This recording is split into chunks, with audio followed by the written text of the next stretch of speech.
It's another edition of Time About the Movies, and today we're wrapping up August 1992 with 5 movies to look at. Let's go ahead and jump right on into it, and we're going to start off with the first movie that came out, the biggest new release of the weekend, Nicolas Cage, Sarah Jessica Parker, and James Caan in the comedy Honeymoon in Vegas. Jack, if I go, I want you to make me a promise that you'll always love me. Of course, Mom. And you'll never get married. I need a commitment. I want to be married. Jack Singer has made his decision. Let's just do it. Get on a plane, go to Vegas, and do it. Now. Jack is going to get married. You're serious? I must be. My legs are paralyzed. But a funny thing happened on the way to the wedding. Sorry, man. Straight flush to the Jack. To the Queen. Wise men say You owe Tommy Coleman $65,000. only fools rush in. Eddie, do you have a solution? I do. I want your girlfriend for the weekend. You brought me to Las Vegas and you turned me into a hooker, Jack! I'll be a perfect gentleman. He's taking me to Hawaii.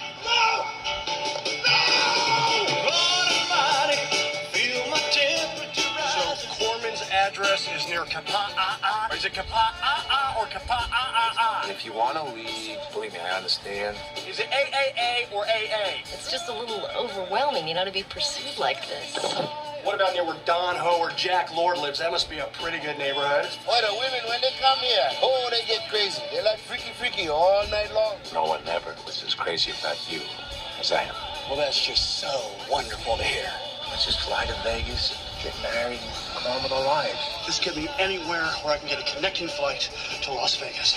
Las Vegas, anybody! Come on, hop aboard! Where the flying elves is you tall, chap? The king may be dead, but Jack Singer's not far behind. Listen, if you could just drop me. Oh, yeah, we'll sure drop you. Honeymoon in Vegas. Interesting bit of trivia there, that little kid there that was playing the little Elvis, that's actually Bruno Mars. This was the first movie that he was ever involved in, his first real glimpse at stardom before he eventually became the music superstar that he became 20 years later. I thought that was an interesting little bit of history there, but as far as the movie itself goes, this is a pretty fun movie. It's a very light screwball comedy with a lot... It's kind of like the comedy equivalent to Indecent Proposal, where that one is like... Well, that one has more... is taken more seriously. This is done more comedic-wise. Like, Nicolas Cage plays this guy who decides that he's going to go to Las Vegas and marry his girlfriend, played by Sarah Jessica Parker, but he makes a bad bet with a wealthy gambler, played by James Caan, and he basically asks him for his girlfriend for the weekend, and it basically turns into kind of a similar movie to Indecent Proposal, except that one's taken more seriously. This is done more for comedic purposes, and the end result is a very funny movie in the end. It's a great movie. Nicolas Cage and Sarah Jessica Parker work off each other very well. Actually, Sarah Jessica Parker has some pretty good chemistry with Cage and Caan in this movie, and it's just a fun concept overall. It's a movie it's a very by-the-numbers script, but really, it delivers what you expect it to do. It delivers everything that you want it to do. It's a light screwball comedy, gives you everything that you want, and again, overall, it's a very enjoyable movie. It's a very funny film, written and directed by Andrew Bergman, who made another great underrated film just a couple years ago that we looked at called The Freshman. Great film with Matthew Broderick and Marlon Brando. This is another really good movie from him, but definitely probably one of my favorite movies from him, honestly, looking at the movies that he's made. It's a fun movie. It's just a fun film overall. Great comedy, great laughs, great cast overall, great writing, great direction. It just works on so many levels. It's a great movie. Honeymoon in Vegas. If you haven't seen it, by all means, please check it out. So, with that said, let's go ahead and move on to the next movie that we have here, and that is the horror sequel, Pet Semetary 2.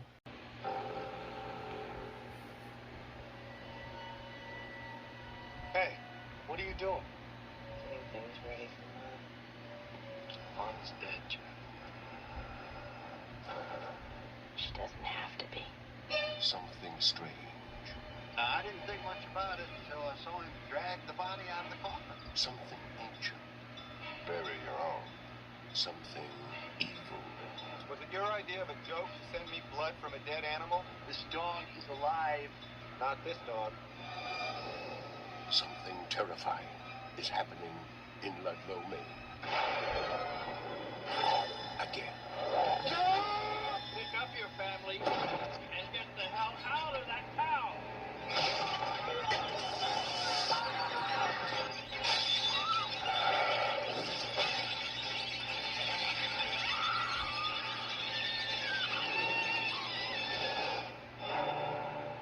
Semetary Two.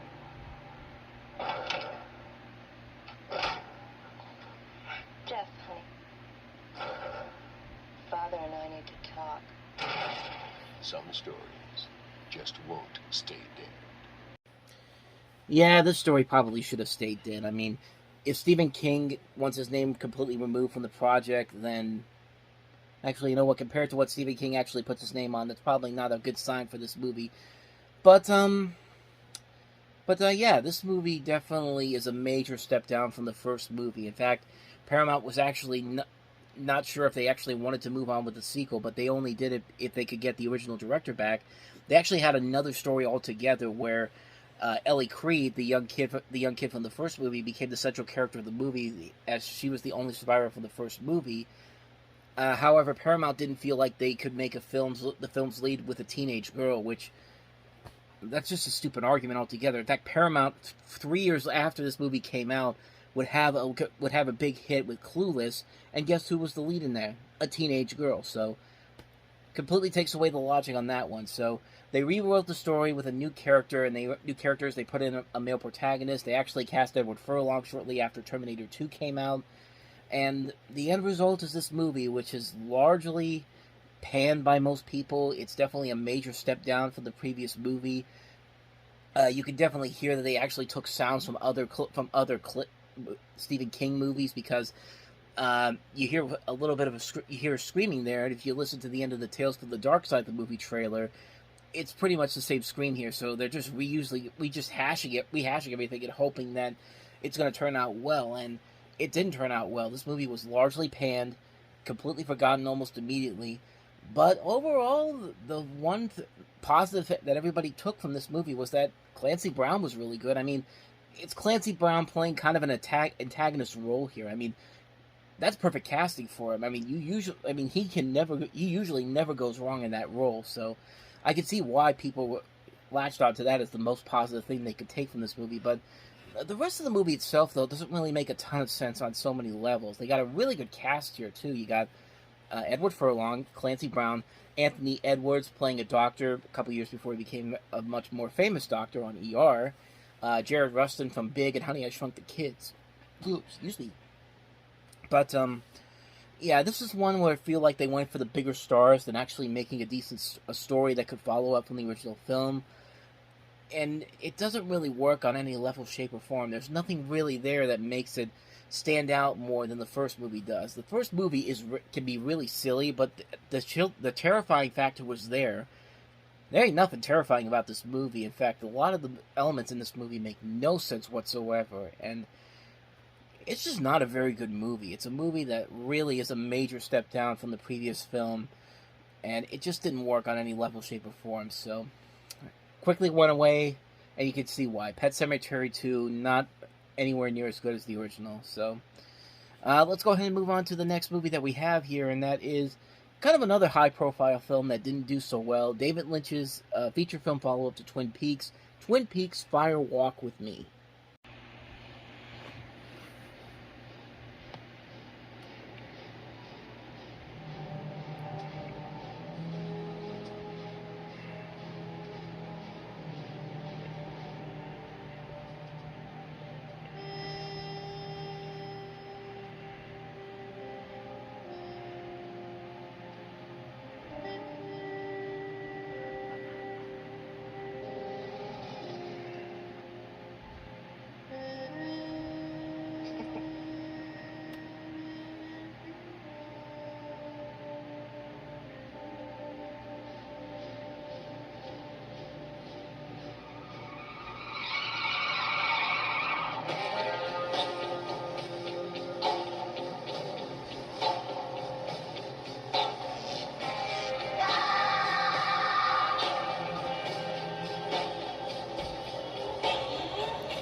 So something you kind of have to keep in mind with this movie is that it was not only coming 2 years after the original series premiered, but the zeitgeist of Twin Peaks had already kind of died down. It was kind of a one-season wonder, and then by the time the second season happened, the show was already gone after that second season.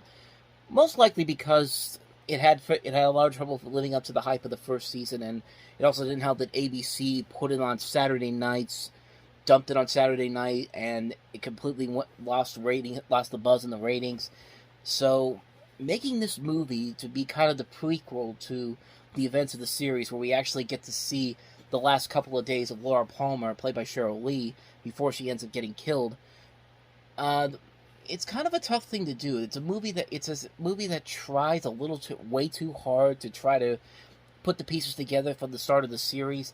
And when the film came out, it polarized a lot of people. It was one of those movies where they took it to the Cannes Film Festival that year, and it actually got booed and jeered by a lot of people.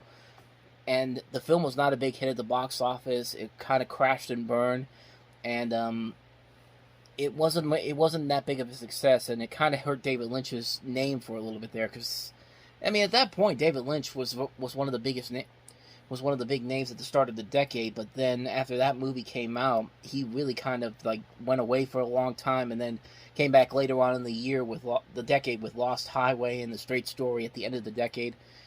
But over 30 years later now, I think a lot of people realize that there is a lot more here to it than what was there at the beginning when it first came out.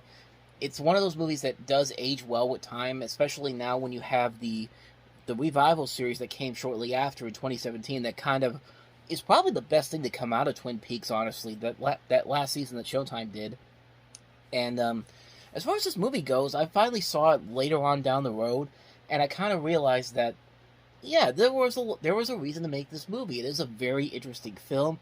It's a much darker and less humorous piece compared to the TV series. And I think a lot of people that looked at this movie back then were there was no real reason to make that movie back then, but as the series has kind of had this cult following over the last 30 years, it's come back to fruition that this movie actually was really doing a lot more to kind of fix the story up a little bit. It's a movie that has definitely aged over time. If you ever saw the original series and watched all of the recent series as well, I think you could enjoy this a lot more compared to just going into it first time without ever really knowing what's going on. Because I think that's kind of why this movie didn't do so well. Because I think a lot of people who saw this movie maybe didn't go into the original series beforehand, but it is actually a pretty decent movie. The mystery is very good. I like the darker, less humorous tone they take. I think overall it does lead to a pretty solid movie overall. It's a movie that I think works better if you've seen all of Twin Peaks of the original series and then this movie. And I think you definitely get more out of it than if you go into it cold turkey. So that's my personal thoughts on this movie. Twin Peaks: Fire Walk with Me. It's better if you've seen the original series first than actually going into it just on its own. And that's how I feel about it. So, on to the next movie. That is Freddie As F.R.O.7, a.k.a. Freddie the Frog. On a time when all truly great stories begin. If you've been looking for an enchanting new hero in the world of children's entertainment, look no further. Freddie is here. Freddie the Frog. I'm not a frog. I'm a prince. Oh, that's funny. It's the story of a handsome prince with magical powers who falls under an evil spell cast upon him by his wicked aunt. I shall rule the world. But grows up to become the most famous secret agent in all the world. With heartwarming narration by James Earl Jones. So began Freddie's greatest adventure to date. And starring the voice of Academy Award-winning actor Ben Kingsley as Freddie. I'm not the little frog I was so long ago.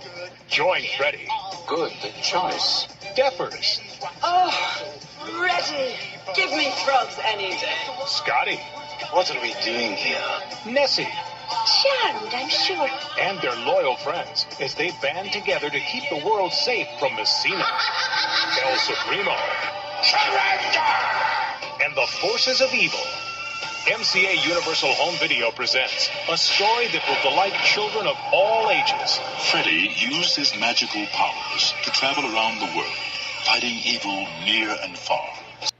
Oh, where to begin with this movie? A story that starts off with fantasy, then goes into the secret agent genre, then you find out it stars Ben Kingsley, and yeah, that perfectly sums up everything wrong with this movie. This is a movie that's so bizarre, and for a lot of people, they saw this cut right here, which was from the MCA Universal Home Video release, and that narration by James Earl Jones was added in there. Different odds and ends were actually cut in sequences, were re-edited supposedly in hopes to make the film easier to follow. They actually took out a lot of racially sensitive elements to the movie, which, shockingly, there was a lot of. There's the KKK in this, Nazi Axis-like soldiers, tourist and punk crows redubbed. It's unbelievable how bizarre this movie is. The original cut of this movie has never been released on a wider scale. As far as I'm concerned, this movie I don't think ever saw the light of day after this.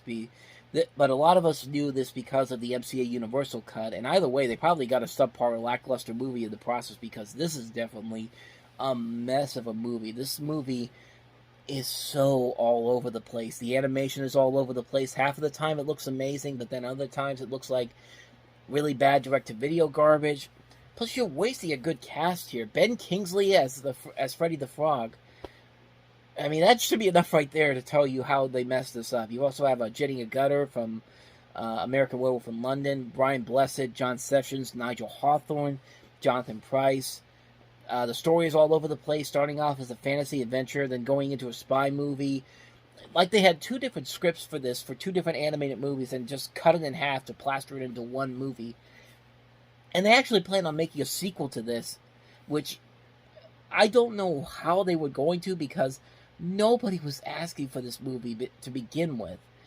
It's really a forgettable piece of 90s fluff. Mixed animation, waste of a good cast, lackluster music, a lousy story, just a mess overall on so many fronts. It's a movie that's so bizarre, so insane, and just, you never really get the sense that there was a good agreement on what direction they wanted to take this movie to. And yeah, sure enough, this movie ends up being one of those weird, bizarre pieces of 90s fluff that's just instantly forgettable. But when you see it, you kind of remember it if you grew up in the 90s, because it was all over the place for a little bit. But not for too long. But it definitely holds your memory back if you actually remember this movie coming out on video at the time, like it did for me. So that's Freddie as F.R.O.7, Freddie the Frog, whatever you want to call it. Call it shit, because that's exactly what it is. So, on to the next movie, the last movie that we have here, and that is Storyville. With campaign promises and political payoffs, a candidate's private moment can quickly become public record. I want the tape. The candidate, the seduction, the murder. It all happens in Storyville. James Spader, Joanne Whalley-Kilmer, Jason Robards. Directed by Mark Frost. Storyville. Rated R. So James Spader stars as this lawyer running for Congress in New Orleans. He's filmed with a prostitute's blackmail, and as he investigates, he discovers shocking secrets about his father, his family's fortunes, his own political advisors. And coincidentally, we're talking about something from the same people that brought us Twin Peaks. Mark Frost, who also did Hill Street Blues, directed this movie, and he co-wrote this movie. Pretty good cast here. James Spader, Joanne Whalley-Kilmer, Jason Robards, Piper Laurie, Chuck McCann's in this. That's pretty much all I know about it, because I haven't seen it. I don't really know too much about this movie, honestly. But James Spader looks like he's given a good performance, so there's that. So yeah, there's nothing really more I can add on this one here, because I haven't seen it, can't talk about it a lot, but looks promising enough. So yeah, that's all I got for you on Storyville. And so on that note, we wrap up another edition of Time About the Movies. Next time we meet, we'll look at Labor Day weekend 1992. Only got two movies to look at today. One I've never even heard of, Matthew Broderick and Out on a Limb. And then another one that I have heard of, Tim Robbins and Bob Roberts. You can probably tell which movie I'm going to have a lot more to talk about, but that'll be what we'll talk about next time, though. So with that said, thank you very much for watching, and if you want to see more videos like this, please go ahead and hit the playlist on the next page, check out the previous episode. And I'll see you guys tomorrow for another episode. So thank you for watching. I'll see you next time. And until then, as always, take care.